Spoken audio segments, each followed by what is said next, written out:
Hello. Hi, everyone, and welcome to What the Quad by DCL, where we interview all of your favorite pro pilots. And we have Matt Andrews that comes on every now and then because apparently you guys really like him and he likes you. So that's cool. That trailer always makes me like really excited. It's just like the Viking style of everything is just like I don't know, it builds up Yeah. into this huge epic tale, and I'm really excited for the season finale that is on Saturday. So, welcome to our guests, special guest host Matt Andrews, who is, well, you know who Hi. Matt is. Yeah, I'm here Uh, because apparently you like me and not because I have anything that's, impressive to say, unlike the pro pilots. As Jess exactly. correctly pointed out. Well done, Jess. Vicent Mayans from Raiden Racing. Hey. And Propsicle from Quad Force One. Hey. Yay. Welcome, guys. Thank you for making the time. Thank you. Where are you guys Yeah, sure. joining us from? I'm just in the U.S. Good old Mount Vernon, Illinois. Yeah, nothing too special over here. And I just moved to. Yeah, sorry. Oh no, go Vincent. I just moved to Valencia. I was living in Formentera Island in the east of Spain, and for university and for my professional career, I started living on my own in a new flat with new friends, a new spot to fly, and some new pilots to meet. That's really cool. I'd like the general concept of my own flat. And Of your so own flat? how? Yeah, well, yeah, because I have to share it with like a partner. I mean, The person you're marrying Yeah, soon. don't worry. It's yes, but you so know, it's small. still like he's watching. Like I know he's watching. This is Oh, is he? Oh, well, this changes things. It's now What the Jess, with some pro pilots hosting it, and our guest is Jess. Brilliant, Jess the guest. Yeah, quick, change it. What the Jess. What Pre-wedding show. Can someone do like a Photoshop of what the just? No, visit. So how do Yeah. you go about finding when you move to a new place, finding a new spot, meeting pilots? How do you kind of do that? Here in Spain, we have some Telegram groups where people from some areas fly. And for example, in Madrid, there are few pilots. In Valencia, few pilots. In Barcelona, few pilots. In the Balearic Island, and I just text, I'm moving. Who has a training field? Who has quads? Who has? And I moved to an area that we have. I think. A hall, a sports hall where we fly, and I think every Saturday we rent it from 8 to 12, Okay. and we are about 6-7 pilots here. And did you know? So, Did you know they were there us- before you moved, or you just sort of bumped into each other in the sky, or what? I know one or two pilots, but when I put the message on Telegram, a lot of people write me, yeah, if you need anything, write me. I have a field there, and people is really nice in drone racing. Cool. I was gonna say I never cease to be amazed by how together the community is in drone racing and everyone supporting each other, even though you guys are like technically rivals. Every time we have guests on, they're from different teams and they're all complimenting each other, and I'm like, oh. Yeah, that's like that's one of my favorite parts about the drone racing community is everyone's just so nice, always happy to help, lend a helping hand, parts, advice, all of that stuff. It's awesome. And Prop, where do you go to train? Do you have like a garden? Do you find a park or? Yeah, so I just fly. We have a fantastic front yard that's perfect for flying. So yeah, I can literally just walk right outside of my house and fly. People always will give me crap for it, saying I have a big advantage over people, which is a little true because I can literally just walk outside of my house and fly as many packs as I need to. Yeah, helps a lot with training. It's great. saves a lot of time. So yeah. Where exactly do you have this enormous racing track, Prop? I mean, yeah, we just have a great front yard for it. It's big enough I can set up like as many gates as I need to make something to train, and yeah. What? That is. I mean, so I guess this might mean that you have a tiny house and a massive garden, but on the other hand, I guess maybe in America, the big houses and big gardens sometimes come together.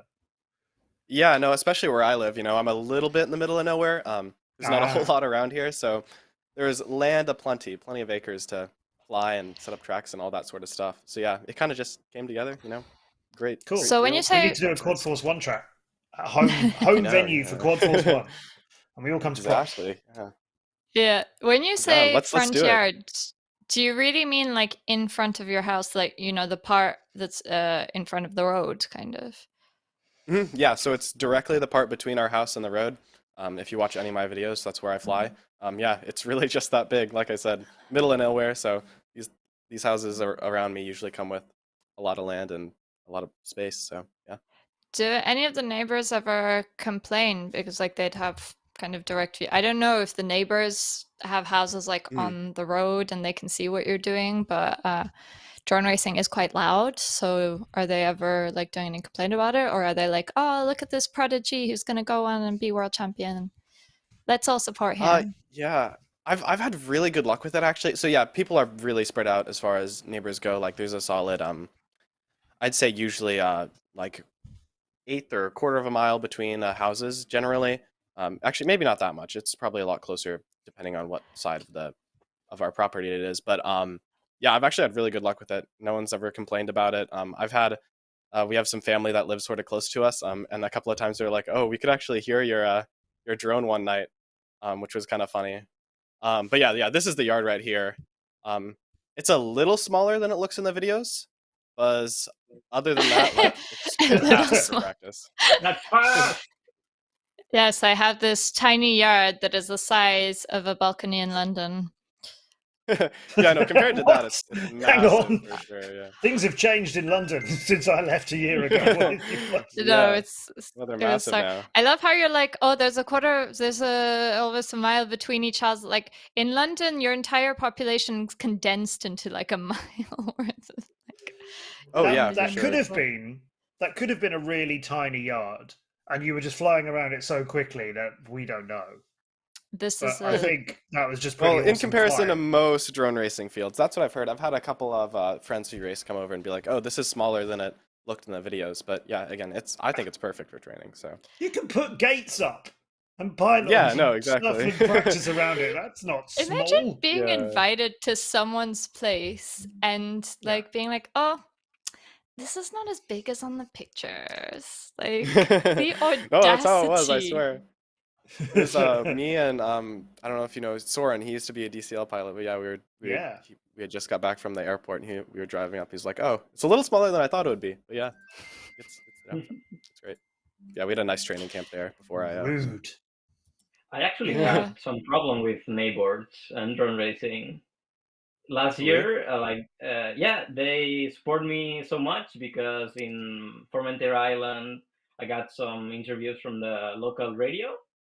And they support me. But one time I was flying pretty late, 2 in the night, 3 in the night, and they told me, "Oh, it's too late. You shouldn't be doing that." And then I finished my training session. So, see, they just don't respect the grind set. You got to be going all day, all night. Come on. I've had problems with neighbors through drone racing too. How? But mainly, because I'm just far too loud when I'm commentating on it from the home studio. Just get so excited. But it's just a benefit for everyone, really. It just means we get more listeners and viewers, and I think that's a good thing. They don't really mind. They are kind of used to it from my streaming and so on. They don't really mind, but I've occasionally sort of gone, "So what was that?" But that's it. Didn't you commentate on something like super mundane the other day to like showcase your commentary skills? Always, Jess. Yeah. You only hear me doing it when I'm doing DCL, but I'm commentating constantly on and off stream. I know what I'm thinking of. You guys, when you met Shane Adams and Shane, yeah. So go on, for context, some of the dev team were in London, so Matt was there as well, and they played axe throwing. So when you take an axe and you have to throw it into like a thingy, because this is a totally normal sport that is not dangerous in the slightest and should definitely not be banned because of how dangerous it is, but whatever. And it's not like a particularly exciting thing, you throw the axe and that's it. Like it's you not mostly a thing pick it where up again. like, yeah, that part. They call it axe throwing, but in terms of how much you are throwing it, it's mainly watching other people axe throwing, and then mainly trying and failing, and then axe carrying. There's a lot of it which isn't axe throwing. There's also quite a lot of axe holding, axe carrying, axe picking up again. It is fun though. Yeah, we did it at an event we were at, a big esports event we were at, and it was like a side activity. So you hold this kind of hatchet, so it's not an axe with two blades, it's one blade on the end of a handle, fairly heavy. And you are, I'm guessing, 10 meters, that might be slightly underestimated, I don't really know, let's say 10 meters, 12 meters from a big wooden wall. And the idea is when you've got your arm out straight in front of you, everybody join in, you straighten your arm out in front of you, and you're holding the axe by the end of the handle, so the blade is pointing to the wall, so the handle goes straight up and then the blade goes straight forwards, and then you're supposed to basically pull it back like that and then throw and let go when your arm is straight. And then the axe is supposed to do one revolution and then thunk and hit the bullseye. And it's a lie. That doesn't happen at all. Yeah, no one did that. Well, some people did, which was a bit disappointing because it showed it was possible. I don't think they were team players, Shane Adams. But the rest of us were enjoying our regular picking it up off the floor. Yeah, anyway, a silly activity, worth a try once. There is a league. There's a league for everything, I guess. I can't remember what it's called, but there is like a league, so people actually go to this thing like every Tuesday night with their team, and destroy wood. Yeah. I mean, there is a sports. Yeah, that's why. So there is a video of me commentating on the ACL. Yeah. The ACL. Yeah, there is a video kicking around, but I'm not sure you'll ever get to see it. Champions League. Yeah, I think there's some people on there who prefer their privacy to be respected, so unfortunately we will not be showing the video, but it is quite funny of Matt saying, and he's about to throw the axe, welcome to the ACL. He genuinely does call it the ACL in it. And I got the whole thing. Yeah, it was good. That's awesome. But we respect people's privacy here. Can I just say, there's a couple of people in chat who are complimenting on my glasses, and I've got to say thank you to Donut and Nate. I've never worn glasses on stream before. I always wear contact lenses, but you're getting a little sight of me in specs, which has never been seen anywhere ever. So I appreciate the positivity, because this is not my my usual on camera look, but I'm appreciating the appreciation. And yes, Shane won the axe round. Well done, Shane. I thought Shane was the one who was best during the practice, and then when you guys did the actual tournament, he didn't win? No, that wasn't Shane. That was Shane. Okay. Because we have two Shanes. Yeah. It was Prince. It's a conspiracy. They're both the same person. That is a surprise. I mean, have you seen them in the same room at once? Yeah, because they both have axes. Only been... Oh, there you go. Okay, you have, Matt, but I haven't. I've only seen pictures, and pictures can be photoshopped, so I will only. Matt's got to be in on it. Exactly. Never met yeah. Oh. Maybe I'm not real, Jess. You've never met me. Yeah, no, I have not. No, yes. No, we didn't meet. No, we didn't meet before. No. Oh, Jess. No, see, that's why you should hire me to do your wedding. Let's go back to Vicent and Prop, because they I'm sure they're loving the axe entertainment, but kindly joined us. Yes. Oh yeah. So we actually so Prop, you were just talking about your neighbours knowing you, and Vicent, you were just talking about flying with other guys nearby. I wanted to ask you, Vicent, you've been with the DCL a few years now. I've seen you over the shows become a lot more kind of. I mean, you were always a confident flyer. Don't get me wrong, but you've become even more confident. And I've got to say, and please take this as a compliment, your English as well has come along. Like, it was always good, but I've seen you get more confident in that as well. So like all good, my friend. Are there more people recognizing you now that you've been involved with the DCL so long and you winning the title last year? Do people more sort of reach out to you and go, "Oh, hey, Vicent, I'm a fan," and that kind of thing? Yeah, I think from the first season we won in the DCL, people start messaging me by DM on Instagram, Messenger, even on YouTube. Please send us the configuration of the DCL. We want also to improve our skills and try to be selected in the DCL selection next year. So please try to help us. I will pay you what it's needed. And I say, no. Here's what I used to fly. Anyone can message me. I will say it publicly. I will send my configuration because nothing is secret. It's just because I have 1,250 hours in the game, and it's just like it. Yeah. Yeah. One of the things we talked about at the start of the season, Jess, was having some kind of leaderboard of our pilots flying around like a silly track or something like that, or handicapping them in a way that they had to fly it with keyboard or whatever. Maybe we should have had a leaderboard of hours spent practicing to see who is our grinder. I think Vicent would win that one, honestly. Dating app. Minjay, actually. Minjay? Oh, he has more?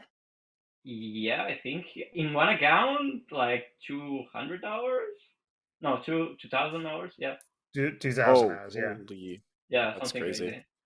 Crazy. But I think this season, Shane is probably the pilot who put the most hours in 3-4 months. He went to a pilot, an Xbox pilot, to incredible pilot in SSX. Yeah, he came in and he was picking up all the trials wins before he came in through the draft selection, which some of you may realize. We're talking about Shane there, who's a great pilot and a real find for the team. I suppose, Jess, we should really talk about this coming weekend. I mean, just to quickly wrap up on Shane, these trials that we have that last around 3 months in DCL the game, so our simulator where you can simulate live drone racing.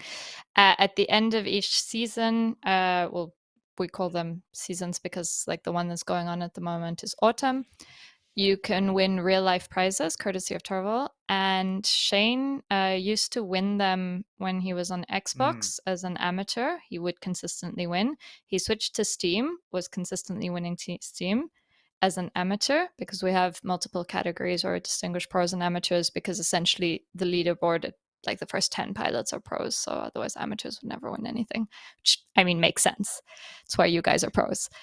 And Shane is now pretty much either always first or second in the pro leaderboard. Yeah. This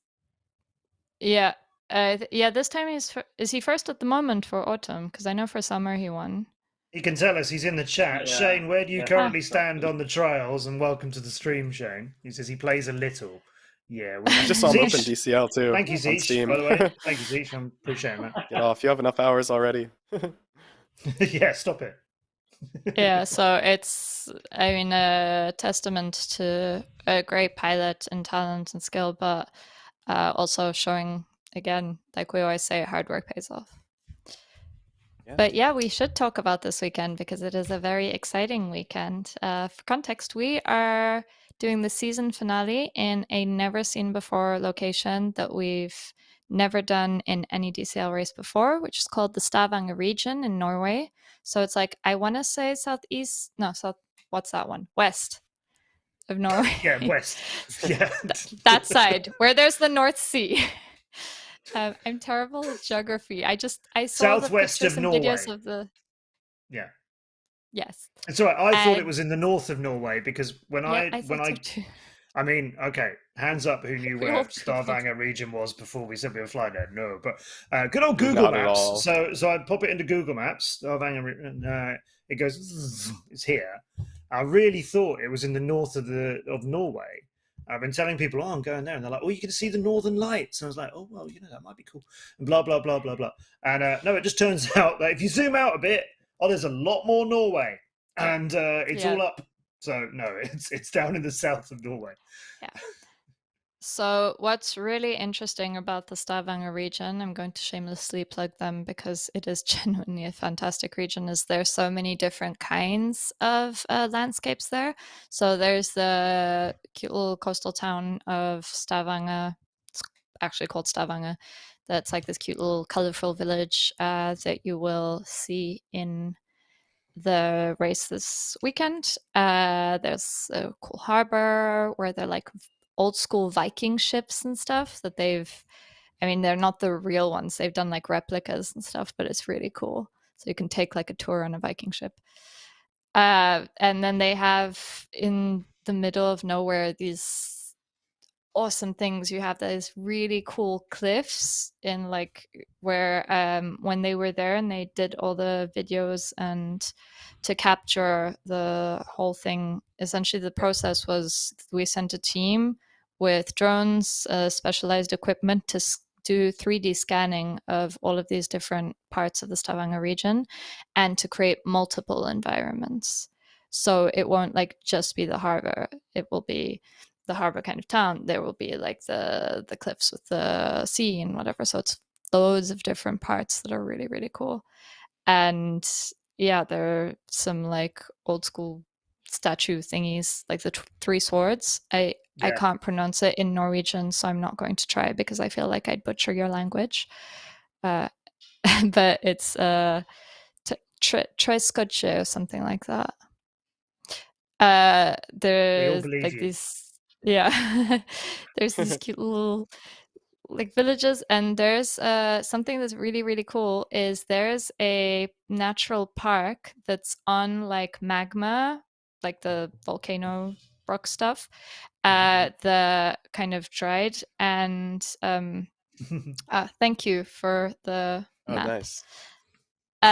This park is a UNESCO World Heritage Site, and basically it has been used as the moon. So when people do films that are supposed to happen on like the moon, they usually go there to film them because it has like its surface is really similar to what the moon is like, which is like really cool. Please tell me it also has almost no gravity. Please tell me that it's like that. Do you know, it made me laugh when I saw this though, because like we did an April Fool's joke where we said we were going to do a drone race on the moon. And so then I was just thinking, well, we're not actually far, like our April Fool's joke was actually not completely a joke. But yeah, I'm not sure we'd be able to do a drone, like real life drone race in that location, I think. It's not like they went to the real moon to do the real landing anyway. We all know it's a lie. It's a fake. Yeah, come on. We all know that, right? Yeah. Geordie's in the chat saying it's the site of the original moon landing. You know it, Geordie. You know it too. It's a lie. It never happened. Conspiracy. Anyway. Yeah. So Stavanger region has this really, really awesome kind of stuff that you can visit and find jobs in. They're recruiting pro drone pilots at the moment, not necessarily racers, but just anyone who has experience in flying drones, filming drones, etc. So specifically for photography and video. Yeah, I think it's more that, I mean, it's a spectrum, but I think it's especially specializing in that. You can find out more on our website about this. But yeah, the point being, it is a super exciting place for our season finale. It's really the perfect place, honestly. We've kind of been keeping this location under wraps for a while, and we were really excited to finally be able to show it. And I've been seeing more and more footage of the game version of it because it's still quite confidential. The devs are like only giving us a sneak peek. And it is very cool. And I'm really, really excited. Like, you guys are going to love it. You really are. There's a little bit of a surprise for all of our pro pilots on this Saturday as well. I'm gonna tell you about that, but later on in the show, I've checked in with our team and I'm like, can I break the news on this? So yeah, we can, but I will give you that a little bit later in the show. But you may not know something else about Saturday's main event. It is the main event. It's the World Championship final and the Women's Cup final this Saturday, Saturday the 15th, live from 10 a.m. UTC, right here on Twitch. So make sure you're joining us there. We had a question earlier on from Zeesh. Don't want to leave it behind. Vicent and Prop, what transmitters do you use, and thumbs or pinching? Propsicle, let's hear from you first. Here, wait 1 second. I got my radio right. All right. So let's have a little race off. Okay. I'm using a Radiomaster TX16 S Max. This is the Mark II version. I know my camera's gonna be weird about it since I've got like a artificial blur. This is with the plastic gimbals. I know a lot of people run the metal gimbals. I actually prefer the feel of the plastic gimbals. And then I've got the 533. These are the MCK ripsticks for the stick ends. Great radio setup. I do run pinch specifically for these stick ends. I love these stick ends for pinch. I feel like pinch gives me like some nicer fine control when I'm flying, which helps with, I think, in the end, consistency and all that stuff. But yeah, Radiomaster TX16S Mark II. I think Vicent runs something similar as well. That's what a lot of the pro pilots nowadays run, is the Radiomaster. I like your colors though, Prop. If anybody's ever watched my Twitch channel, those are my colors. So yeah, you're rocking my scheme. That's awesome. Yeah, Vicent, Radiomaster was nice enough to make me a custom one with blue and purple, which was dope. So huge shout out to them. Oh, I've got the custom one too. Hey. Oh, nice. Yeah, see, I used to run the golden one. That one's dope too. Ooh, I love the gold. That's the gold one with the plastic and I think the sticks that comes from the TX16 model. So no 533 sticks and thumb. I was flying Tyrannies last year, but this year I decided I needed a new computer, I needed a new radio, a new monitor, and try to win with the best setup that it's possible, and I believe that was Radiomaster. That's nice too. I'm preferring the one that's in Matt Andrews color scheme personally. No offense, Vincent.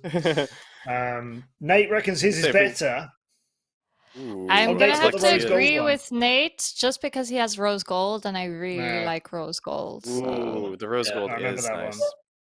No, yeah, but for anyone wondering, yeah, Radiomaster makes. I mean, again, I think if you took a poll, probably 90% of pro pilots nowadays use Radiomaster. So their radios are fantastic and are a great safe bet. So yeah, I love Radiomaster stuff. Longcat's in the chat. Hello, Longcat. Part of Raiden Racing with Vincent, of course. He says, you've got a black and yellow one, Modig. David Modig, Longcat has a black and yellow one. That is pretty cool in Raiden colors. Zeish's is black and red. Oh, we need to get a little fashion parade, Jess. We need to get a little display of everyone's radios. I'm gonna say, everyone drop your radio photos. What's going on? Yeah, exactly that. If you guys drop your radio photos on Discord, maybe you'll be featured, maybe you won't. Or sling them over to Drone Champions L on Twitter or something like that. If you obviously you can't put them in the chat here, but this is why I said send them over, and we'll send producer Freshie to run around and hoover up every picture he finds. Lucky you! Donut, my good friend Donut has the rare invisible edition. Yeah, but make sure you got the purple and blue colors on that invisible controller, all right? Because that's the way to go, my friend. And Donut wants to do a race where everyone uses a Guitar Hero controller. Jess, we had so many plans at the start of this year. I was going to set up my old dance mats. We were going to have a little dancing DCL thing, but time flies and quads fly, thankfully, and racing is... gosh, the season's about to end. Oh my God, the season's about to end. Oh no. Oh no, that's sunk it, hasn't it? That means I've got to go back into my box for 6 months before you need me again. Hey, season's about to end, but I'm sure next season will be even better. I'm very excited for next season. I just need a moment. It will be a slow 6 months though. You're not wrong. Yep. It's okay. Just a few months of hoping for a call to say, hey Matt, the season's starting. And I go, oh, when? And they go, July. And I go, okay. That was 2018. Don't worry. That was 2018. It's fine. Well, it's okay. Don't worry about me. Just save yourselves. I'll be okay. Along Cats Radio. Ooh. Yeah, I like that a whole lot. The carbon with the gold. Yeah, that's clean. Matching stick. Longcat, is that the World Games? I'm gonna guess at that is the World Games Stadium in Birmingham, Alabama, isn't it? Look, it's growing before our very eyes. It is, says Modic. Check that out. I know my stadiums. That's nice, isn't it? Look at that, the black and gold. Although I know Yukatera, cool. Owner of Raiden Racing, will be going, it's not quite the right yellow. Because Raiden's branding is on point. Well, those are nice. Oh, Jess, we're going back to the conversations about pointy ends. They looked dangerous. Yeah, I think those are the like the three. What are they called? Radio Master calls them like the 3D metal stick ends or something. But yeah, those are pretty good. What, like razor blade? Yeah, no, that's true. Oh man, you should see my fingers after like a race day. It's not healthy. Yeah, my thumbs aren't gonna last past 35 probably. Just no thumbs at all. You have to keep them hydrated. If you put like it sounds dumb, but like if you regularly moisturize your hands, it's actually not going to be as problematic on your skin. Really? Yeah, yeah. You don't just put water; you put cream. I know what moisturizer is, Jess. How do you think this happens? That's how your bold. That's got that your skull's that shiny. Yeah. So, like this is. Sorry, Prop. You were saying something. Yeah, well, funny story about that.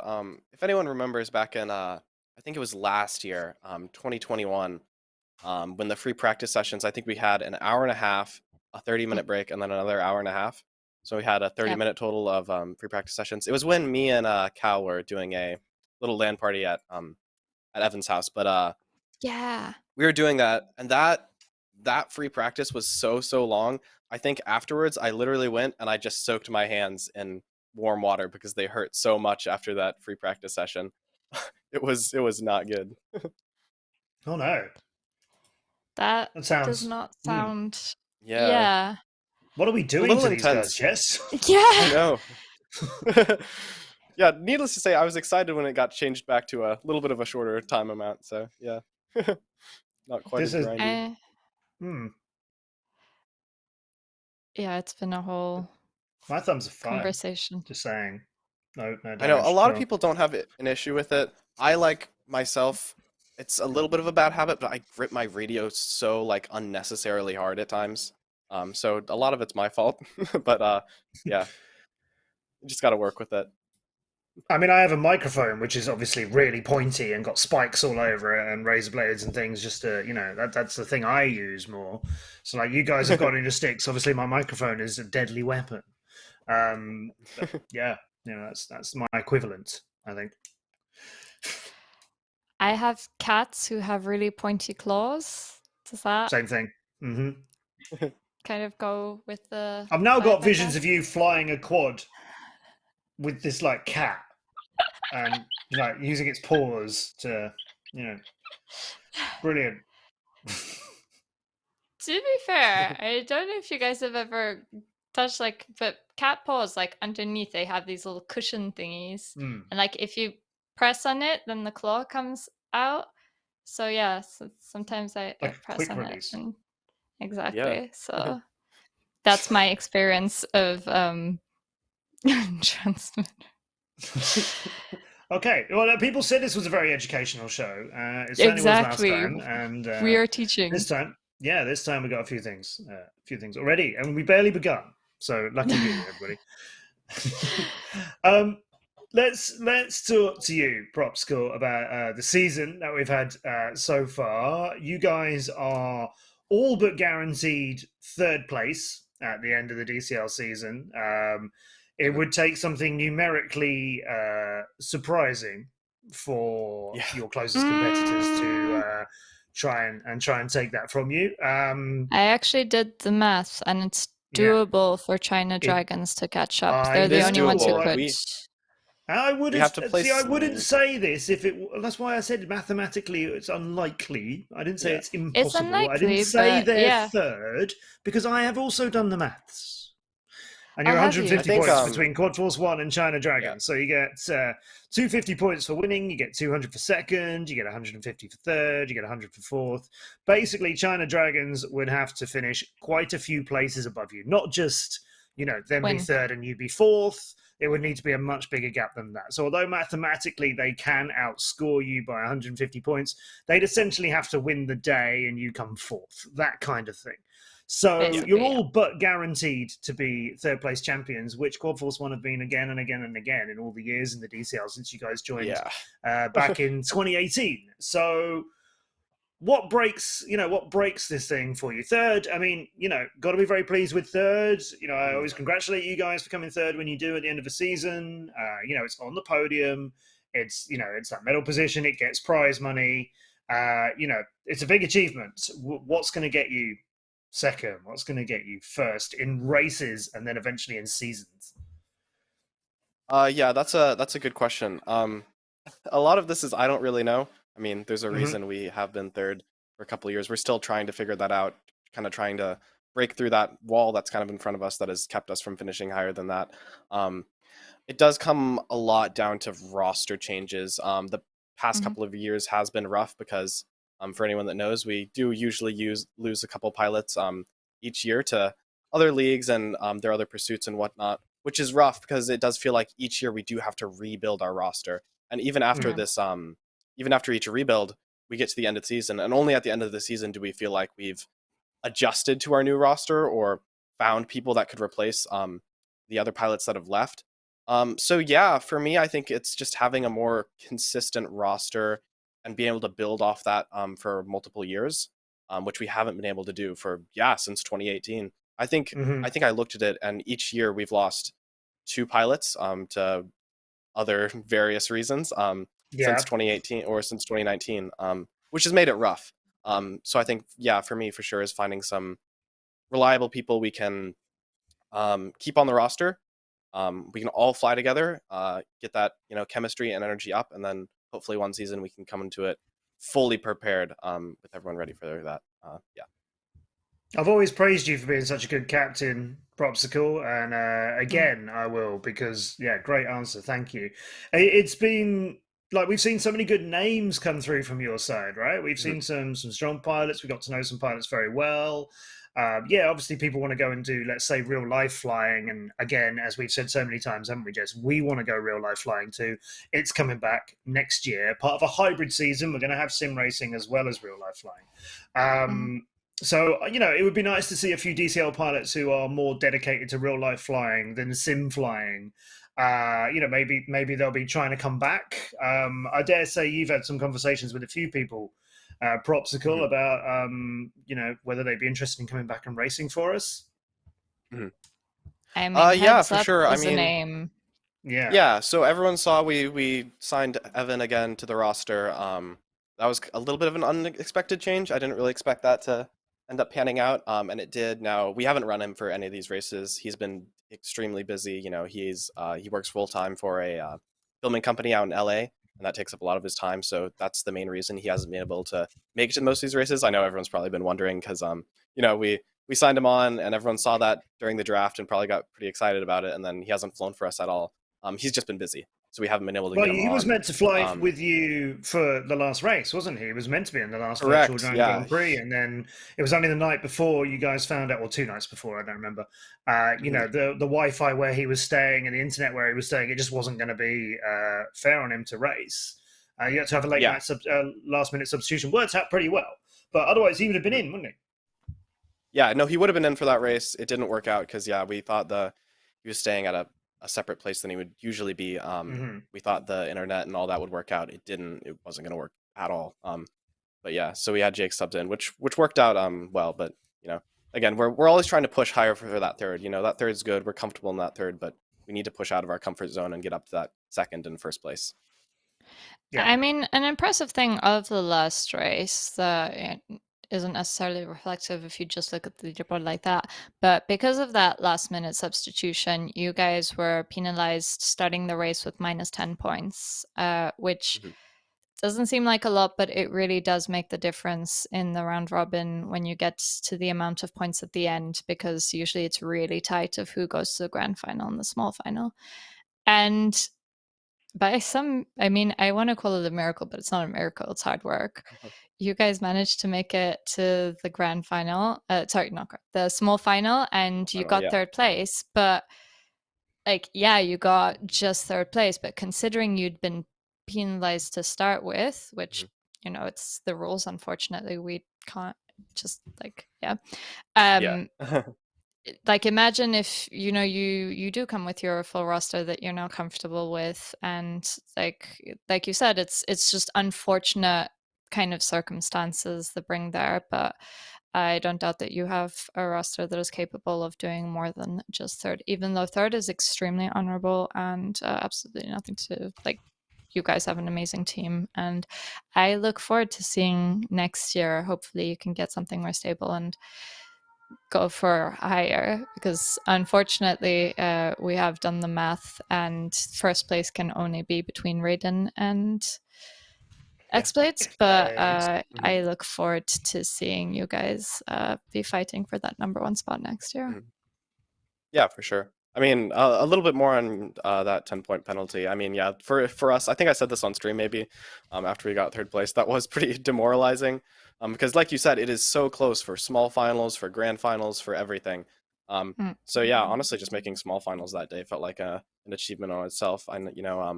I flew one of my best races I've done in years on DCL. Birkin was flying amazing. So was Levi. Jake was doing exactly what he needed to do in the 4th anchor position.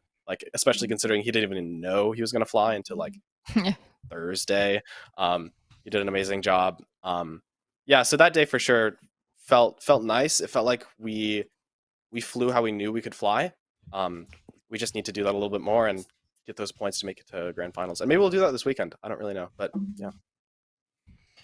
Take a look at who's flying with you this weekend, because the roster's got announced on social media today, so we can explore our pilots for this weekend. So these are the 4 that are coming in to secure you hope, third place in the World Championship, along with the Women's Cup as well.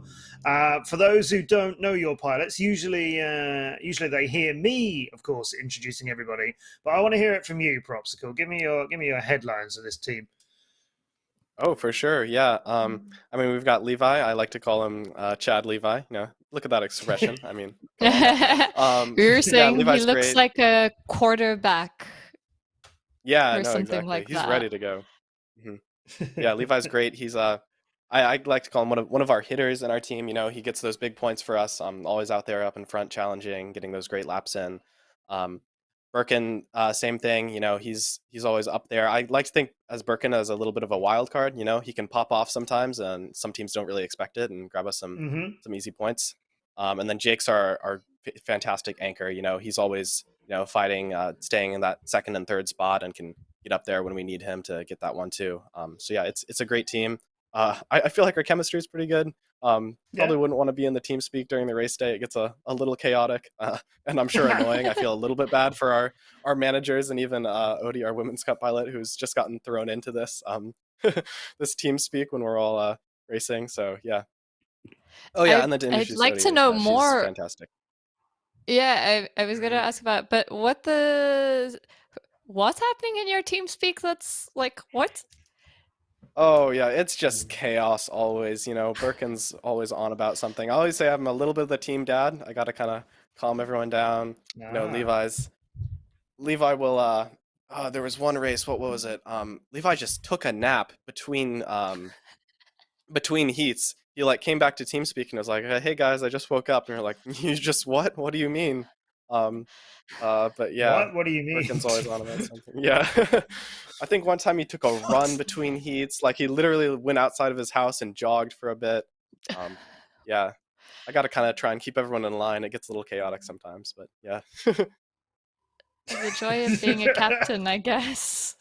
Yeah, never a dull moment in the Quad Force 1 team speak.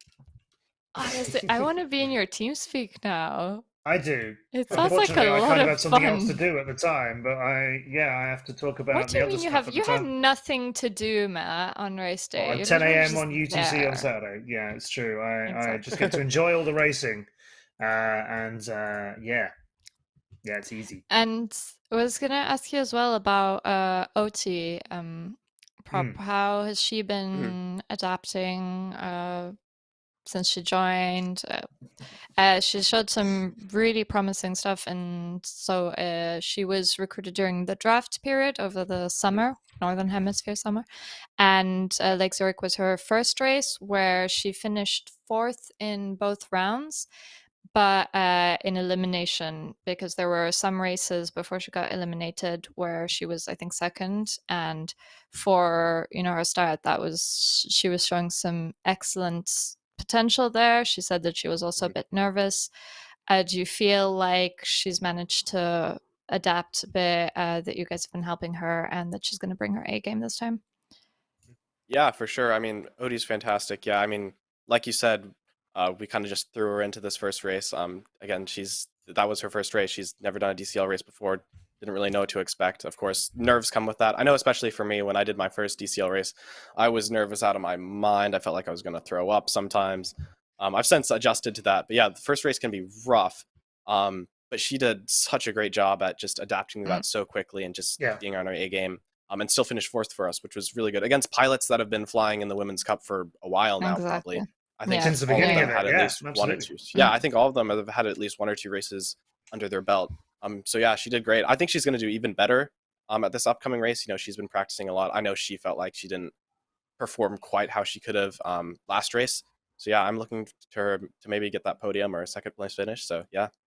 Yeah, I thought she made a great first impression. Definitely. I was really pleased to see how well she raced, and I also remember seeing the camera shot of her, and she looked like she was enjoying it and was pleased with how she was doing on the first run, but actively like having fun doing it. And I think that's great when people are able to relax in, because that's when we're going to get the best flying out of everybody, right? That's when we all fly at our best, is when we're actually loving what we're doing. So good for her. Yeah, I'm glad OT's coming back in again. Otherwise, it's fairly solid regular roster for you guys. Jake Hammer hasn't been in every races this year, but he's performed, like you say, in that kind of support role when he has been on the team. Mm-hmm. Yeah, no, Jake's been doing exactly what he's needed to do. And again, yeah, this is his rookie year, so he's still he hasn't done that many races too. So yeah, he's still working into it, playing that support role perfectly. It's been great.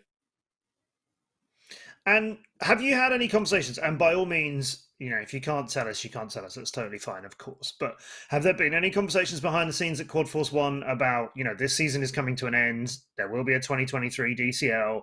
We're not going to go into the details of, this hybrid season or anything. But I just want to know, have you guys had conversations about, okay, we're coming back for this thing next year. Who's with us this year? Who's with us next year? Have you started looking at that at all? A little bit, yeah. I think a lot of it we have to wait until the season has ended. A lot of pilots are still under contract until the end of this year. Yeah, I think we definitely want to start exploring possibilities for our roster next year as soon as we can. There's nothing wrong with getting a head start on that, especially knowing that next year is likely to be a hybrid season. Even starting to figure out quad stuff, having a great flying quad is so important in those races. I mean, I really like to compare it to F1. And in many ways, DCL is very comparable to F1 in the sense that you need really, really great pilots and drivers, but you also need a really, really great car or drone, in this case, to compete at the top. So yeah, we're looking at both of those, definitely having some conversations. In a sense, we're just like, all right, let's get through this last race, and then let's start really, really focusing down on 2023. But yeah. Yeah. Awesome. Let's have a little bit of a chat with you, Vicent, about a bit of a surprise, I think, to many people ahead of this weekend. We're just talking about Quad Force 1's lineup. But Vicent, you're bringing in a pilot for the first time this Saturday to try and defend your World Championship title, which is big surprise. I feel no disrespect to them as a pilot. He's a great pilot. I know. Yuki is a fantastic pilot, but you're bringing a new pilot in for the defense of your world championship title. I mean, that is bold, my friends. Yeah, but I guess he's talented. We have seen him doing really good in the real races. We have seen him doing really good in our internal selection, our team races, and I think he will do his best. And in the last few weeks, I motivate him, and he motivated me a lot. We have been grinding the leaderboard for 2-3 weeks, just sending us a picture. I beat your time, then he beat my time, and wow. I think a new pilot gives us always new things to work, and we needed to do something, as we have been really close with X-Blades, and we needed a change. We needed to work harder, and Yuki is one of the pilot things that will give us or will not give us the win. This. Wow. It's a gamble. And it's a lot of pressure on Yuki as well. Yeah. Yeah, but I think he needed the opportunity to show, and probably the last or the final, it's not the safest way to do a pilot testing, but he has the talent and he has put the effort all the season to be on the roster, and now he finally did it. He had an amazing Raiden selection, and he deserves to be there. And you were saying earlier that Yuki has experience in competitions in Japan. He's, I think, the best Japanese pilot. And yeah, he has won, I think, 5, 6, 7 races in a row in Japan. He went to FAI Hungary and some other races in Europe. And he's focusing on real racing. He's focusing on DCL. And I think it will be the pilot of the next season or pilot of the next 2 seasons. Because in few months, he improved as any pilot I've seen, and we'll see what the future talks about him, but I'm sure it talks good things. How did he feel when you invited him onto the roster and you told him he was going to be being flying this Saturday? Did you get any kind of vibe from him about how excited he is or nervous? He's a bit nervous, but we all were at the first time. He also don't really talk much English, so our Japanese guys will help him to figure everything out. But he's every day at the office, and he's putting probably the pilot in the team that these 3-4 weeks put the most hours in the game. I tried to put the most hours in the game as always, but he's just every day at the office, and I can do nothing about it. I have college, I have my things. I try every day 2-3 hours, and lately I've been practicing with Sarah and with Silent. And the other day with Matteo and Lonkek, the Viking. I think it's perfect scenery to show who the real Sword Man is. Yeah, he's back on the roster. I'm always pleased to see Longcat racing with you all.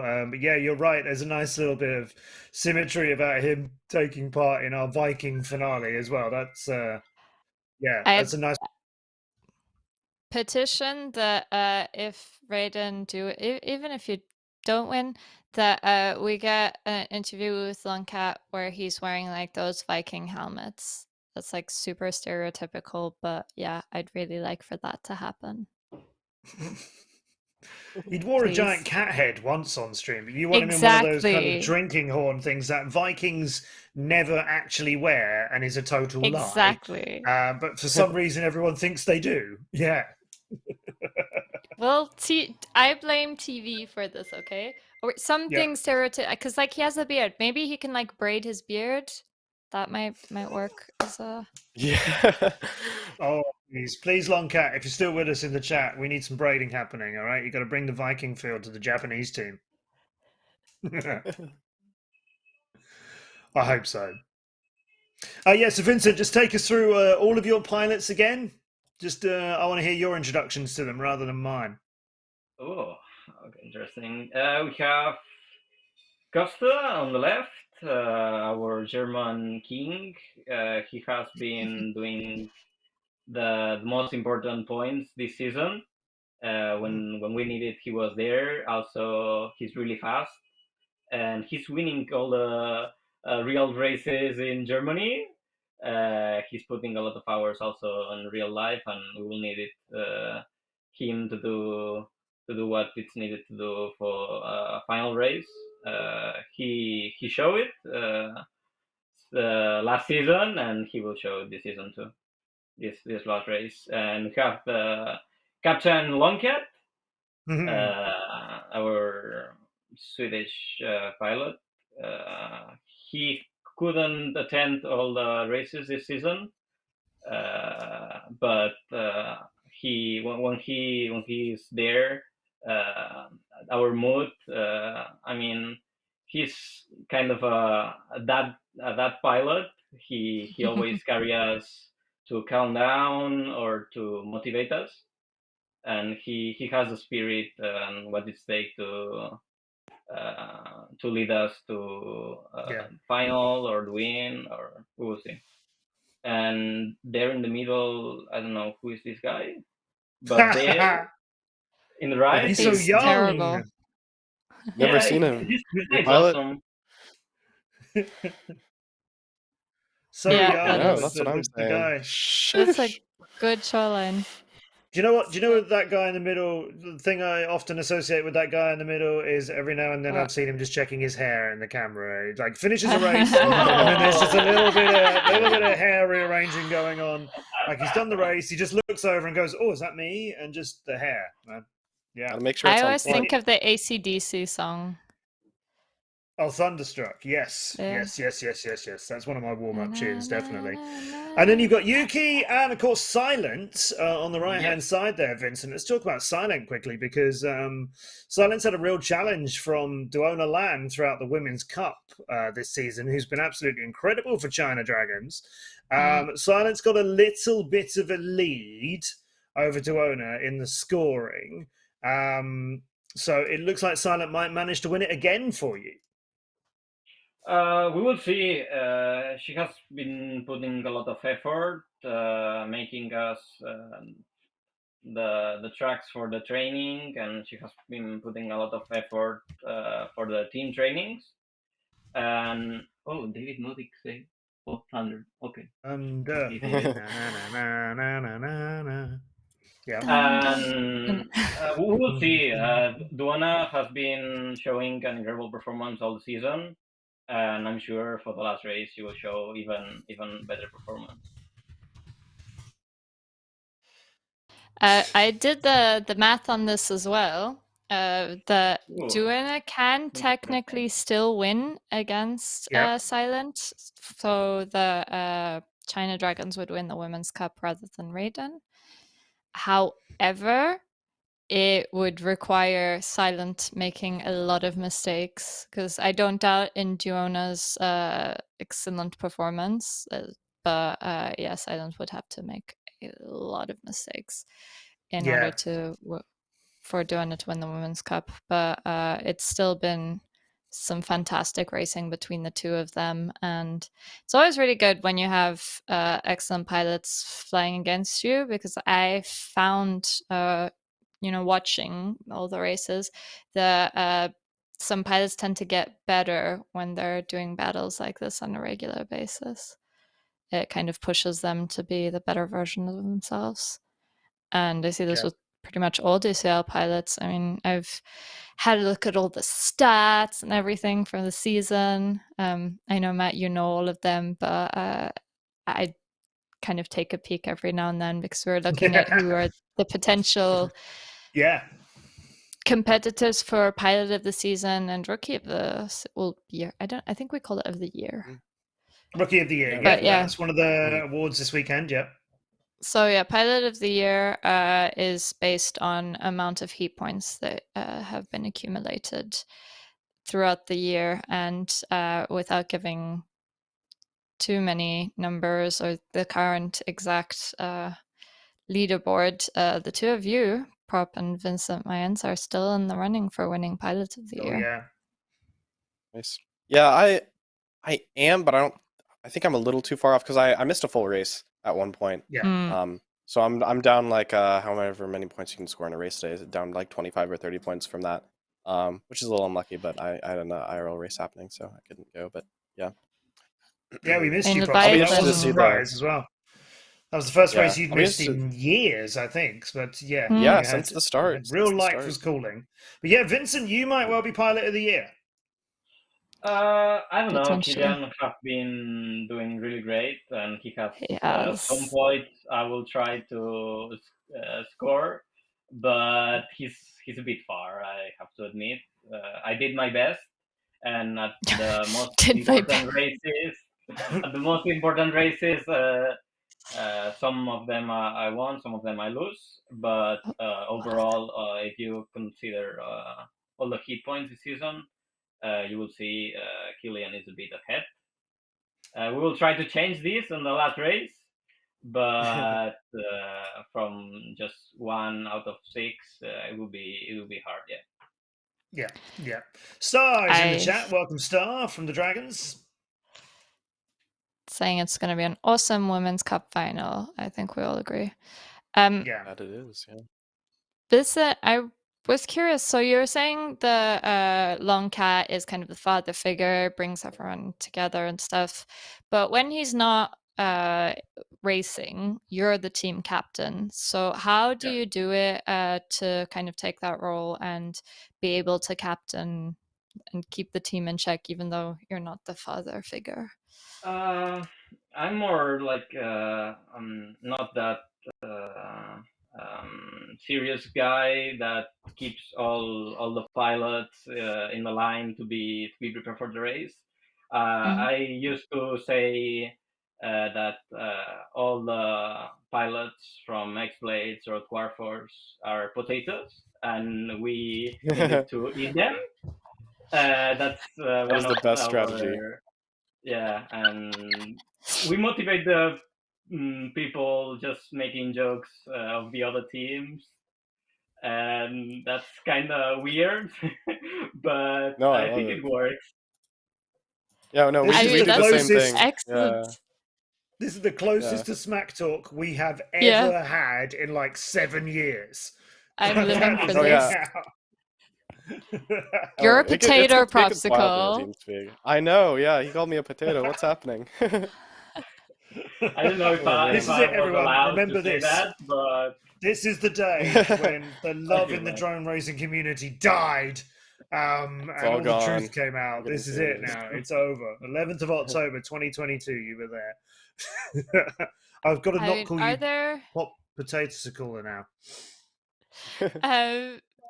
Prop, are there any times where you guys refer to pilots or teams as any like non-vulgar kind of words, like a potato or something like that? Come on, send it back to him. Something. You don't have to name names. That's a good question. Probably most of it I probably couldn't say on stream, if I'm being completely honest. But you gotta hype up the boys somehow. I'm trying to think. Oh yeah, I don't even know. I don't think we have any. Yeah. I know you guys. I'm pretty sure you guys are not quiet while racing is going on. Oh, because I know you guys always cheer yourselves on. Yeah. Yeah. He's in the chat having a good go as well. Yeah, considering how I've seen Birkin in the Twitch chat, like when there are live races, I I'm very curious as to how it sounds in a. Oh no way! What He had to is do me like that. Just the hair. What a collection of boys and the wonderful OT. What is poor OT shouldn't be left in this at all. Hey, if I'm a potato, still got a nice hairstyle. How do you say Vicent? Potato Yeah. is patata, no, in Spanish. Yeah. Oh, and there's a patata team. Oh, look, we're doing all the rosters. Brilliant. Okay. Everyone wants But potatoes do today. you, Vicent, when you kind of, obviously on the heat of the moment, sometimes you shout things or whatever, that's just kind of heat of the moment, not at all ill-intentioned. Do you ever do it in Spanish? Be like, oh, shoot, but not shoot, obviously the swear wordy version, but in Yeah. Spanish? I think only when we had Mark Spuna in the team, because he's Spanish too, and it was like really trash talking in Spanish. But now that I know I'm recorded, I try to say, oh yeah. Oh yeah, Matt froze. But sorry, continue Visit. He'll Yeah, you're figure his way back. good. This, someone should screenshot this. Yeah. The Japanese are very polite, and I try to slow down my spirit of shouting all the things that appears to my mind, and I try. But sadly, I'm a person, and when I'm too excited, I say what I shouldn't say. If it makes you feel better when I'm watching, I sometimes insult the screen. I mean, not like any pilot personally, but I No, get very emotionally invested for no apparent reason. Not even for a team or anything. I'm just like, when there's a close battle and then you're kind of rooting for, but then you start rooting for the other and you're like, shit. Sorry, I didn't say that. That did. Yes, I it's know not it's again. You're good. technically not against it, but like I try encourage people to keep PG language in the Twitch chat, and who am I to police the Twitch chat if I myself do not respect the PG language? Fair enough. You see, we have a lot of children watching, and as an adult, it is my responsibility to show them the right way, which is using a lot of swear words because they're really interesting. And Netflix has a whole series about the history of swear words. So, I think we can say the pilot name that we call the pilot sometimes, but in the chat, I really want to know how they call us, because we call the people for a certain name, but I'm sure our fans has also a unique name for us. Oh, of course. But I think it's like you're saying, it's in the spur of the moment. Of course, you're going to scream swear words and be a bit annoyed, but it's obviously never fully ill-intentioned. Like you say, it's hyping everyone up and just getting. Yeah. But at the end of the day, there's mutual respect between everyone. That's the most important part. Although trash talk is still always fun, and anytime you guys decide on doing it, I am very happy to watch, and I'll go get some popcorn. Yeah, I have to say I am a little glad that they don't back in 2020 when they first started doing virtual races, I think you could hear the comms at the end of the race once people started going to the crash gate. I'm a little glad that's not a thing anymore. I know, especially when me and Alex back in 2020, we'd finish a race and we would say the wildest stuff. It wasn't I mean, super Chief good. is also Yeah. Chief. Yeah. Yeah, no, that's all you need to say. Chief is chief. Yeah, but same thing with Cal in 2021. Yeah, we would just say some crazy stuff. So a little glad that's not on Twitch anymore, but yeah, used to be. Probably. Oh, I please think no. it works best for everyone if we don't bring that back. As much as I think it would be very entertaining for the public, it's just I mean, common decency and stuff. Whilst Matt figures out and is doing his existential crisis, I actually wanted to go through the entire rosters for all other teams, and I'd like you to present each of the pilots in your own words, kind of how, I mean, Dork is maybe new, and I don't think either of you have had the chance to fly against him yet, maybe in a non-real life competition. I mean, sorry, in real life competition, non-DCL. Yeah, on the far left. No, yeah, no, I don't think I've seen him fly DCL yet. Yeah, no, I'm interested to see it. Yeah, it's always cool when rosters bring in new pilots. I just find it interesting to see how things will change, or how they're gonna perform. So yeah, it's super fun. I mean, like Thunder said, for Yuki, I'm excited to see Yuki fly. I'm excited to see Dork fly.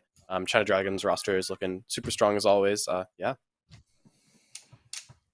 Yeah, Dork I don't have a whole lot else to say. Dork was a draft pick from the second draft selection. He's a young Turkish pilot who's very promising. So I think China Dragons has been, he's been able to practice with them, and let's see what he's got.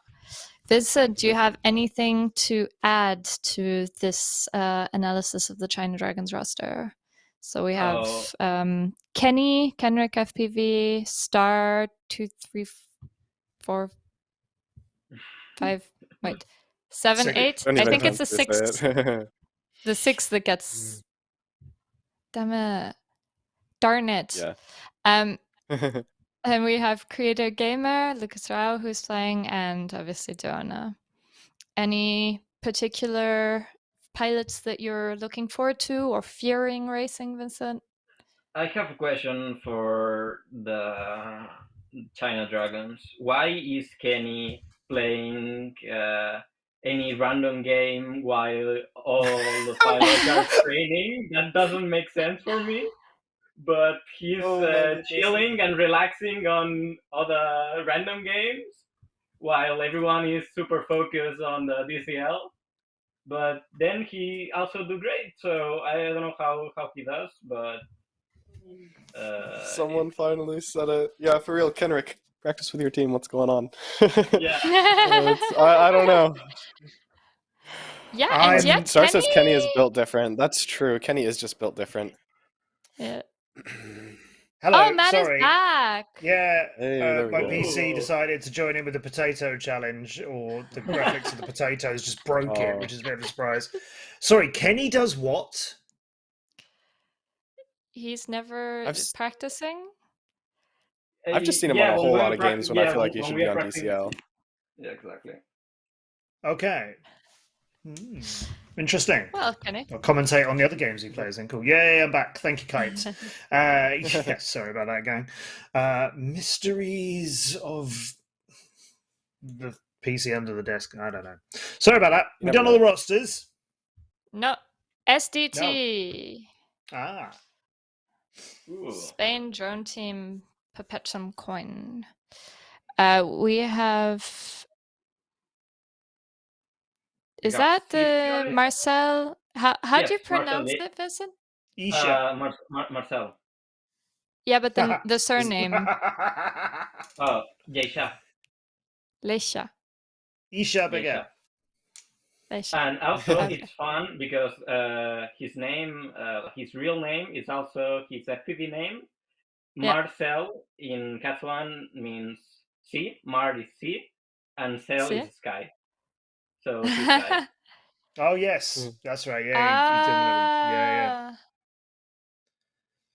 We got Silvio, and I'm really impressed because he was beating all my times on in the events of the leaderboard, and damn, he have improved a lot this season, and I'm sure he's going to surprise us this race. He have put a lot of hours and a lot of dedication. Also, we got Danube, who is an amazing, consistent pilot. He showed us last season and this season too. And then Alex Zamora, an old mate, and I don't know what to say about him. I love him so much. We have been rivals and mates since I started drone racing, and I respect him so much. He's really good. He will do great, I'm sure. And then La Beba, then a Spain drone team is such a familiar team for me. I met everyone except of La Beba, and everyone I met on national races or Iberian Drone League, and yeah, I don't know what to say much about them. It was a big story at the start of the season when Alex Zamora left X-Blades and went to fly for Spain drone team. It sort of begs the question, Vincent, did they ever approach you? You don't have to tell us if it's confidential or you don't want to say or anything, but was there any talk of you flying for the Spanish team? Yeah. They tried to make a Spanish team. I think they called me, and they called also Mark Spuna, but I've been under contract for 3 years with Raiden, and Yep. And also we will see for the next few years, because I'm sure I will get some talks of the other teams for the next season, and we will see what will happen, but we will see in the next season probably. Mm. I can't say a lot of details, but no. Yeah, we understand that, of course. Yeah, I think there will be plenty of roster moves this coming year. I'm sure. Yep. I'm excited to see it. Yeah, I think SDT have done some really great recruitment because, I mean, if we're all honest, at the end of 2021, so it was their first year racing and their results hadn't been amazing. And so they did some excellent recruiting during the break, started 2022 with, potential. They were still building, and I think it was the second race where they came out swinging. They were beating X-Blades, and it was starting to be a team that started look, put together. It's unfortunate that the competition has so many good teams, because they don't win, but it's not by lack of talent. They have been working really hard, getting better every time. We see the progress, and it's at the end of the day when you have 6 amazing teams, it's always going to be difficult to get the top spot. But I think that they're one of the teams to watch out for in the future as well. And is it me, or this season the brackets, like reaching the final is the closest in the DCL history in terms of points? The first position, the second, and the third, and even going to the small finals, all the pilots are super close. We have here the points, but not the brackets. But it will be interesting to see from the last season to this season. But I really think this season is more close in terms of going to grand final and small final. Yeah.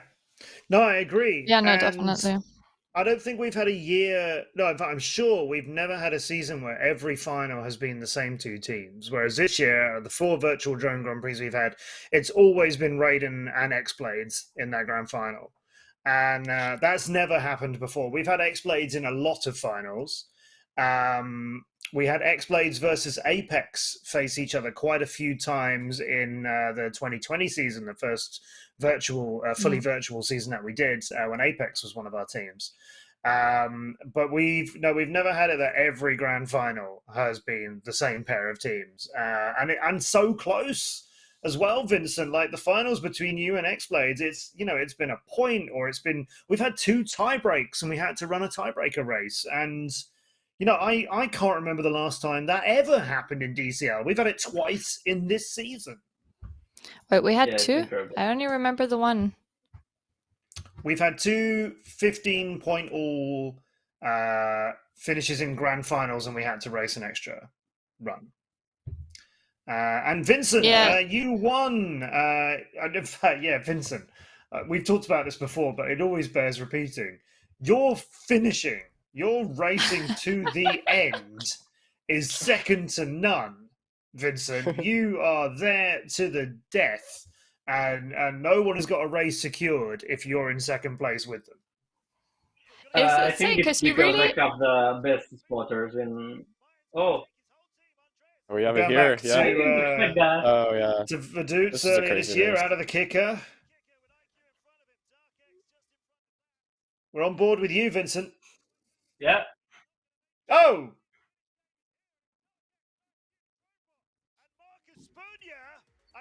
Oh, that's wrong. Vicent all the way down the bottom of that one. Yeah. Oh, here's the tiebreaker. Yeah, tiebreaker time. We might have to skip forward a little bit, I think. 13 when they raced on the other track in round 4 of the round robin. It's 15 all here. Yeah, no, those Raidens versus X-Blading grand finals are always a fun one to watch. Amazing. You never know where it's gonna go. Like, you genuinely never do. Yeah. Oh yeah, it feels like a toss-up. I haven't watched most of them because I've just went to bed after, but yeah. What? A few I've watched. Very good. Do you go to sleep listening to me doing the grand finals? I should, yeah. There have been times, yeah, I've just like lay down on my bed with like the Twitch stream on my phone. Just so tired. I don't think I like the idea that I send you to sleep when I'm commentating the final. That's not the biggest compliment I've ever had. I don't mind the idea. I've been told on my Twitch stream that my voice does soothe some people to sleep, which is nice, but during the grand final is not when I thought that would happen. Don't worry, I'm not there to go to sleep. I just need to lay down, sitting in a chair all day. Too much. I mean, this is where it's just impressive, is this entire heat, Killian is just chill. He's just like leading, and then all of a sudden, out of nowhere, Mayans just goes past. Then Killian is like, okay, I got this, gets it back. He does get it back, right? Yeah, exactly. He gets it back. He's leading by a 10th. Leading by a 10th here. And then it's like Killian is like, okay, I think I've got this. I've never asked him, but I would love to know how he's feeling during this one, actually. There's Martin go, whoa, in the background. Yeah, that's my favorite. It's like no one saw that. Yeah. And top, if we look at on the right-hand side, look at Dark X. You can see his a little bit of a reaction from him. It's a shame we didn't have the camera view at the time. Sorry, Ashton. It's a shame we didn't have. Who was just like, what? Yeah. Yeah, I think everyone was so confused after that because it really was like last minute lunge. You made it work, so yeah. Man, and you've done it. You've done it before. You've done it since as well. Not necessarily in like a tie break, but at the end of races, I remember very well that there's a few this season where it's like, and it's this, and Vicent is right behind him, and I'm thinking, yeah, hold up. I see what might happen here. And then up comes the scoreboard, and timing graphic at the top has got your name next to it. It's like, yeah, he's done it again. You don't. I feel like that seems to be your best, in your back, you should be very scared. Yeah. I think I intimidate some pilots being on second place. They got nervous, and I feel my best. I motivate myself pretty much when I'm in second place, and I feel better going to my limit than trying to secure some races. And you will see probably me failing going into second, third place because I don't feel comfortable. But when I know I have to do it, I jump into a different skill level. I don't know why. Oh, God mode.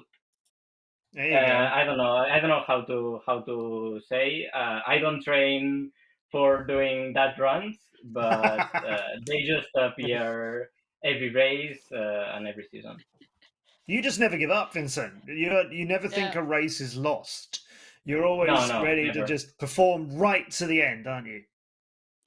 You visualize potatoes, and then you're like, okay, I can do this. Yeah, there you go. Yeah, I'm only flying against a potato. I can definitely win. That's the approach. It works.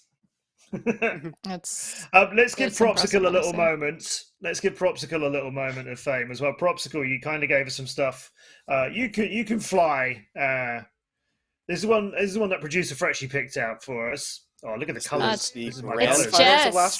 Jess picked this out Yeah, Jess. this is like Zurich. Sorry, Jess. Oh, nice, nice. It was the very end of the small finals that both Supersonic X and Quad Force 1 had made the small finals despite both having been penalized that day. And like we said earlier, you guys, you know, you were kind of even happy that you even made it there. And then, yeah, you, and I don't know what the score, does it say what the score was before the... Yeah, I so think we were leading still... by a little bit. Yeah, you're leading but we needed by to 2 finish points. in the top 4. Yeah. But yeah, with a big heat, you know, it can change. If they get a 1, 2, 3, 4, you guys are out. Yeah. So, For sure. and they're doing quite well here. They have 1st and 4th. So, yeah. I just remember, I think, looking down at the scoreboard and seeing like both me and Levi were kind of just in the fray for that front spot for the first 2 laps. And at least for me, I was like, okay, we didn't come this far and battled back from this penalty just to get 4th here and not win this. And that was kind of what I was telling them before this heat. Was like, all right, let's just close this out. Like, we've been flying fantastic today. Just keep bringing that energy, bringing it to this heat. And you see the 3rd lap, me and Levi kind of start running away with it. I think they make a couple mistakes because we were just putting so much pressure on them. But yeah, I take that win. I'm pretty excited, as you can see. Love that reaction. Yeah, love that. And you're absolutely right. You guys didn't really put a prop wrong, yeah? You flew that really cleanly, whereas you saw Shane, a couple of obstacles before the end, go the wrong way out. I think it was of the ladder or one of the other ones. Yeah, you know, it's that 3-lap challenge, and yeah, you guys were clean, and people couldn't keep it together as well as you did. Yeah, no, that's I love those 3-lap races, honestly, because it does really test like who can perform under that pressure for those long 3 laps, because it's funny, it's only 1 more lap, but it feels so much longer when you're out there. You finish that 2nd lap and you're like, oh my goodness, I have to keep doing this for a full other lap, which can be really, really intense. But yeah, it's great. You know, I just always try and keep out there, you know, I say time under tension, just keeping everyone under tension as long as I can, because you know, people are more likely to make mistakes the longer they are under pressure in those longer races. So yeah, that was a fantastic heat. do you feel like you do better in the 3-lap format or the 2-lap format? I'm not sure. I think it probably does end up being 3-lap. I think when I'm on it and I'm flying really well on a track, having that extra lap is nice. And I honestly like the longer races, because sometimes in 2 laps, you know, you don't have a great start on that 1st lap, and then it's kind of done. You don't have a whole lot of time to catch up or make some nice turns. You only have 1 more lap to do that if you know aren't giving it your absolute all in that 1st lap. So I actually really like that 3rd lap. It allows you to have a little bit more time to catch up, pick up the pace, you know, make up some space on them, which makes the races more interesting in the end, I think. Yeah, those 3-lap runs are always fun, especially when it's a big heat. You know, you've got 8 pilots in the air. It's a little chaotic, but you know, it's awesome. Big Heat says, but I'm so happy we brought them to be regular occurrences this season, because yeah, it's a lot more interesting to see when you put all of the pilots together what results are there, because all of your teams make strategic pickings. So we fly the 2v2 format for 1 heat, and then we switch to 2v2. And what the public may not know is that the 2 pilots get picked in advance. Each team submits their pilot roster, and then we'll pick which 2 pilots fly in heat 1, heat 2 of each matchup. So they'll say, okay, Vicent, you'll be flying with Longcat in the first matchup in the first heat against Quad Force, and then Costa and Yuki, you guys will be flying in the 2nd heat. Some teams prefer to keep the same pair the entire time. Some teams will change pairs based on the team that they know that they're up against. They kind of go with, okay, how is the other team going to line up? So how should I line up my team to go with that? But I feel like you guys at Quad Force, you stay regularly, you keep the same pairs most of the time, no? It's funny you say that. So that race we did, but that was actually a mistake. We didn't mean to do that. I'm not sure if I mentioned this to Matt, but our lineup was completely messed up going into that race day. Something happened within the team and the management, and we didn't. I think the wrong person ended up filling out the form of that gives you the matchups. Usually we have Mason Lively Hyper. You've talked to him before, I'm sure. Strategize their lineups for him. I call him Mr. Pro Strats. He always gives us the best lineups. But yeah, we had we had me and Levi in the first heat together, throughout the entire race. And if you don't know, usually the way it works is generally you'll try and split up your talent between the two heats. So you have one really fast pilot and then one more support pilot in that heat, and you have that for both. So we would usually split up, me and Levi, so we can always kind of compete for that top spot, and then have like the more support pilot bring in that third or even that second, to try and like split it up and make it a little bit more even. Yeah, we had me and Levi in the first heat together always, which that day we just had so much working against us. The penalty, that all that, it wasn't great. Yeah, and yet we still made it work. Yeah, usually we like to strategize our lineups quite a bit. And that's mostly due to Mason. Mason helps us with that. Quad Force 1, you guys mix up your pilots more often than the other teams do. And it always seemed a little bit like you wanted to fly with everybody at some time or other. I didn't know if that was how you were sort of enacting your captain role. But yeah, like Jess said, this one where you were all flying together kind of stood out as like, ooh, this is not how you normally approach it. But it was a mistake. It was not purposeful. Right. Didn't know. No, I don't think you did tell me. Interesting. I didn't know, but yeah, this is why big heats are fun, because there's only so much strategy. I mean, strategy obviously does win titles, but it's a lot of fun just putting everyone in the same thing, and it's like, strategy be damned, race. Yeah. Just go as fast as you possibly can. Yeah, strategy goes out the window with big heats. There's just so much happening. Well, this is maybe the best time to break the news about this Saturday and a little extra thing that you guys don't know about. Which is, of course, that it is the World Championship final and the Women's Cup final, and we will be live this Saturday here on Twitch from 10 a.m. UTC. So everybody's got to join us for that. We'll see who comes first in the World Championship out of Raiden and X-Blades. And in the Women's Cup as well, of course, we'll be crowning our champion in that. It may well be Silent retaining the title for Raiden, or maybe Duana Lamb will lift it for China Dragons. It's all live here on Twitch from 10 a.m. It's in the new Stavanger region, which we've already mentioned no one has flown before. Brand new to the DCL. As usual in the DCL, there will be 2 tracks for you guys to learn, and we give you this challenge of learning them on the day, as we've praised you for many, many times. The 2 tracks get opened to all of our pilots at the same time before the stream goes live. So before we're live 10 a.m. on Saturday UTC, you guys will have seen the tracks. 2 tracks, you get a certain amount of practice time on each one. And then we lock the tracks down so people can't practice them anymore after that. So we're racing in a new location, in a new environment, on 2 tracks that you've never seen before. And we are going to be doing 1-lap sprint races on each of them.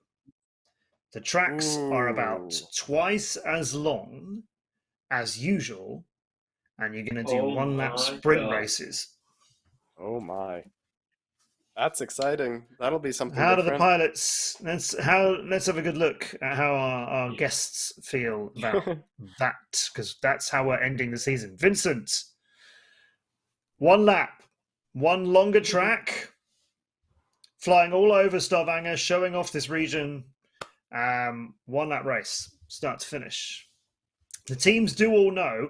They may not have passed it down to their pilots, but that's why I'm breaking the news to you now. This is the first I'm hearing of it. Is it? Yeah. No, I haven't heard of that yet. To be fair, it's the first I'm hearing. Yeah, it's yeah. So when I say sprint, it's not like a 10-second sprint. It is, the race will basically be as long as a DCL race normally is, except normally a DCL race is over 2 laps. This is going to be over 1 longer lap. So 2 tracks, a longer lap to learn, which we know you guys are more than capable of. Vicent, what do you think as far as your team goes?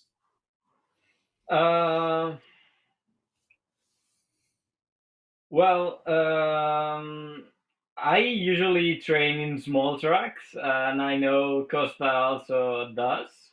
But in Japan, they try to open more the track, and Longcat also have been training a lot of longer tracks than Costa and me were doing.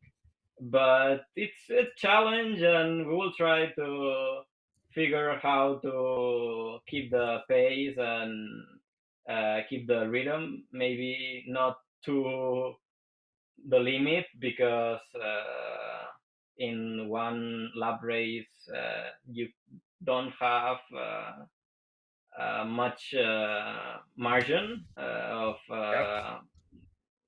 keep a mistake and try to push again. But I honestly think it's the best way to make the final more challenging, and we're ready. Yeah.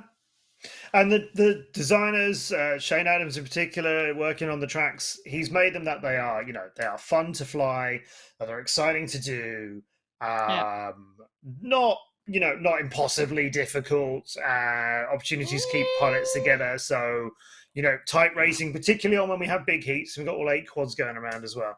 Propsicle, your reaction to the idea of flying the whole thing in one go. Yeah, I mean, should be fun. I think if it's going to be the roughly the same race length, I assume 1 lap longer track, it might boil down to be sort of similar to a 2-lap track. The only interesting thing is going to be, you're only going to do one obstacle once, which I think will be helpful for some people, if they struggle on a certain obstacle. In a normal race, they'd have to do it twice. This time, you do it once, you're done. Move on to the next thing. That's all you have to focus on. Which will be interesting. I know for me, some obstacles I dread doing a second time. I make it through the first lap. I'm like, all right, just one more time. Got to do it one more time, and then I'm good. Because there are tracks like that sometimes for me where it's like, all right, if I just don't crash here, I won't crash anywhere else. So yeah, that'll be interesting. It might make for less mistakes if people are only needing to go through those harder obstacles once, which I think in turn can make for better racing. Other people staying out more. So yeah, should be interesting. I'm looking forward to it.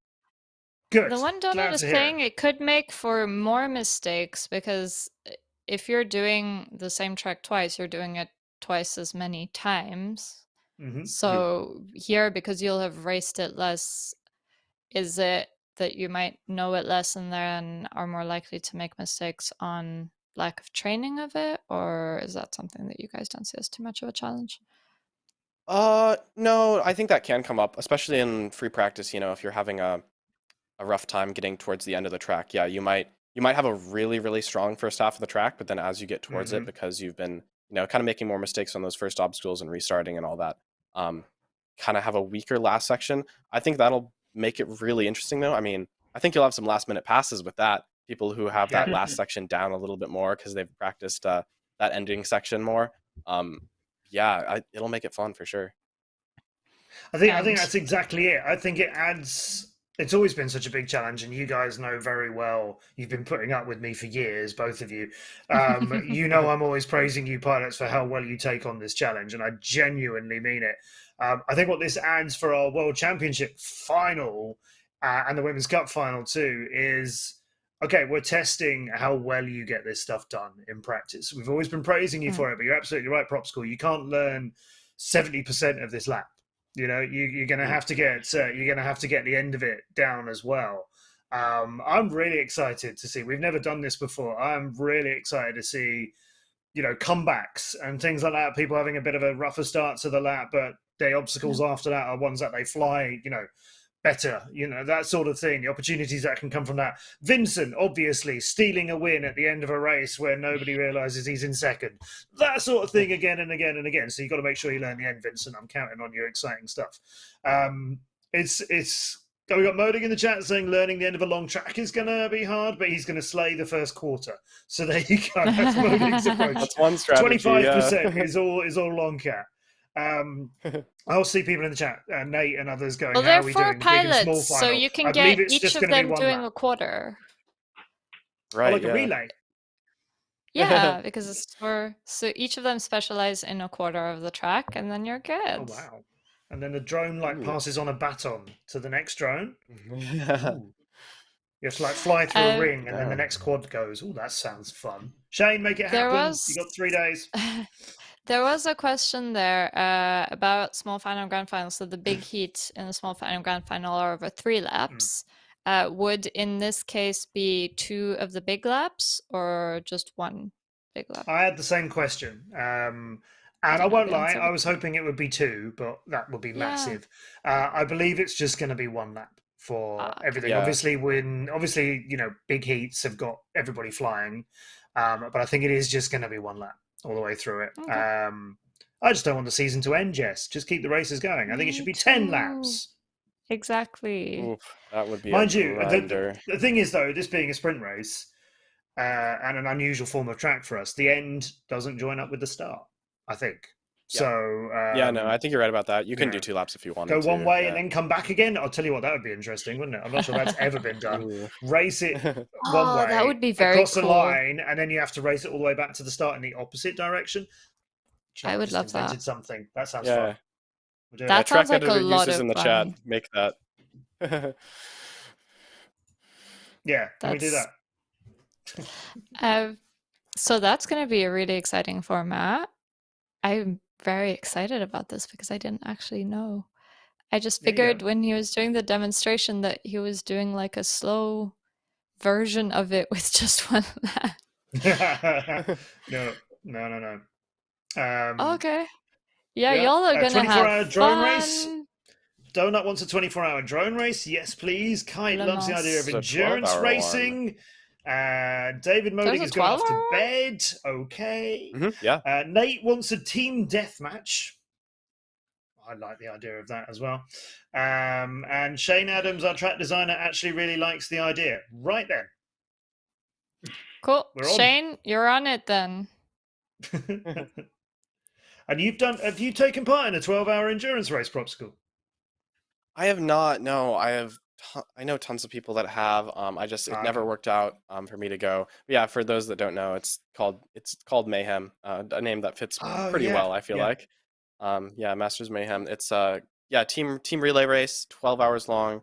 I think, well, 1 year was 12 hours, another one was just dawn till dusk, so whenever the sun rise to when it set.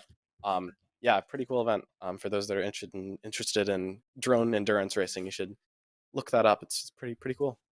I really wanted to commentate Mayhem actually earlier on this year. I really liked the sound of doing a very long race and seeing the tactics and everything involved in that. Didn't work out, unfortunately, but yeah. Aren't drones designed where like the batteries only last for like a minute? So the batteries on 5-inch racing quads generally last no longer than a minute. Usually under a minute, But you'll fly for a minute, you'll come, you'll pit, and so we have pit switches. The only thing that keeps multiple quads from being up in the air at the same time is them being on the same video channel. But since then we've you can have a pit switch now that'll turn off your video transmitter that transmits your video. So you can have a pilot come in, land, turn off their video, so another pilot can then turn on their video and start flying. Okay. So it's just that over and over and over again for 12 hours, basically. It's really complicated behind the scenes. It always was at DCL, getting the real life races and the video transmissions and all of that working as well. So to have that ability to drop a pilot and pick up another pilot on the same frequency and so on is it's not as easy as it sounds. It's quite an undertaking behind the scenes. So well done to the crew who made that work at Mayhem as well. Definitely. Pretty crazy stuff. I think one last piece of news that Matt, you can share with us, which is what I thought you were gonna say, is that there will be a public viewing in Stavanger. Yes. So where are you gonna be? Yeah, so I'm very excited that I'm going to be bringing you the World Championship final and the World Cup, the Women's Cup final this Saturday, actually from Stavanger. Going to be out there in Norway in the cold, bringing you the race. By in the cold, I actually mean probably indoors somewhere, a viewing party which is happening in Stavanger. So there's the Haven Esports Centre, who we've been working alongside. So I'm going to be at the Haven Esports Centre in Stavanger. If you can make it to Norway, you are very welcome to join us in Stavanger, where there is a viewing party going on. I'll be commentating live from there. And obviously, we look forward to flying for real in Stavanger one day. But it is the virtual finals And I am going to try and bring you a little bit of a taste of Stavanger in the world, in the flesh, hopefully as well.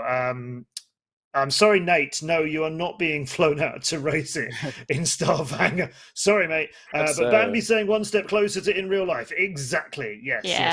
Yeah, Stavanger is an incredible place. I've not been. I've only seen the videos, in fact, that DTL has put out. It looks absolutely phenomenal. I'm hoping to vlog some stuff as well, so keep an eye on my YouTube, Matt Andrews TV. It's been a while since I've had to do any traveling. But yeah, I'm gonna bring you Stavanger and present the finals to you from a little viewing party which is going on in there. I know there was an Australian viewing party last race, and there's been a couple of times this season. Barbecue. Sadly, I haven't managed to get out to Australia's viewing party, but Norway's will have to do. So, yeah. If you're on social media, Matt, maybe you can do like a few stories of your trip there, kind of when you're seeing the sights and pictures of you and your commentator, kind of set up. I mean, you know, if you feel like it, and by tagging DCL as well. Yeah, on Matt Andrews TV. That's right. All social media content manager. And yes, of course, yes, we'll be having some fun on DCL. But yeah, I'll show you what it's like. You say seeing the sights and so on. I land at midnight on Thursday night, and Friday we'll be doing tech setups and rehearsal and kit checks and all of that sort of thing, and of course prep. So I don't call Propsicle Vicent, and I don't call Vicent Propsicle, obviously, you know, those kind of things. Although I think I know these guys by now. And yeah, lots of stuff ahead of bringing you the exciting finale of 2022, our 6th team season. It's literally never been closer going into the final day. We have always, thankfully, had the title come down to the last day of racing, but it has never been tied ever going into the last day of racing, and it is a dead heat at the moment between Raiden and X-Blade. So yeah, join us for Stavanger and the Women's Cup final and the World Championship fight for that. Vicent, any last words from you about your team's chances this weekend? I want everyone that is in the live to cheer us now and obviously on the race, because we will need everyone to be with us. Oh no, they are not. No, you're right. Yeah. No, carry on. But yeah, all the public, all our fans, we want them to say everything they think about ourselves, about the other teams, about all the race long, and we will do our best. And I think our fans want us to win, and we want that too. Yeah, of course. Good luck, Vicent. Propsicle looking like 3rd place for Quad Force 1 again, but your thoughts ahead of the weekend? Yeah, just looking to lock up that 3rd place, you know, make it final, and I'm excited to watch the Raiden and X-Blades guys go at it. You know, that's been a pretty big storyline this entire season. I'm excited to get to watch that, and I'm excited to compete with my team to lock up that 3rd place. There you go. Good luck, both of you and all of your teams, and to X-Blades, who couldn't join us tonight. But of course, you know they're coming to get their title back as well. Yeah, they are. Thank you to the Twitch chat, and obviously join in on Saturday to cheer on your favorite team. You know, if you want Quad Force to secure that 3rd place, then obviously go Quad Force. And if you want Raiden to win, then cheer for X-Blades. Or, you know, Raiden, if you want. Cheer for X-Blades, and then Raiden will fight harder. That might be how that works. And Jess needs reverse psychology. Sorry, Vicent? Yeah, we will eat potatoes one more time. You guys make really good, like the patatas bravas, and then you guys have like the omelets. Shit, what's it called? And Propsicle, you need the your shades back. Remember, that's like you guys know how to make potatoes. Yeah, Jess reminded me earlier. We will be bringing the shades. Don't even worry. There you go. Oh yeah, don't. Right, so join us, everyone. Matt, if you think I didn't make sure that we're going to have shades. Yeah, no, we were sad not to have it last time. Saturday. It's this Saturday, everybody. It is this Saturday, 10 a.m. UTC, live on Twitch. That's 3 a.m. over in West Coast, 6 a.m. Pacific, 11 a.m. in the UK, 12 o'clock Central European Time. It's 6 in China. It's 7 in Japan. It's 9 o'clock over in Australian Eastern because they've already decided that daylight time is a thing. But wherever you are in the world, please join us here on Twitch this Saturday, and let's see who the world champion is. See you on Saturday. And also, do keep up with the social media, and I'll try and show you a bit of Starvanger before we go live on Saturday. So keep on having a look for that. But Vicent, Propsicle, thank you very much. Jess, thank you as well. Yeah. Well, thank you guys.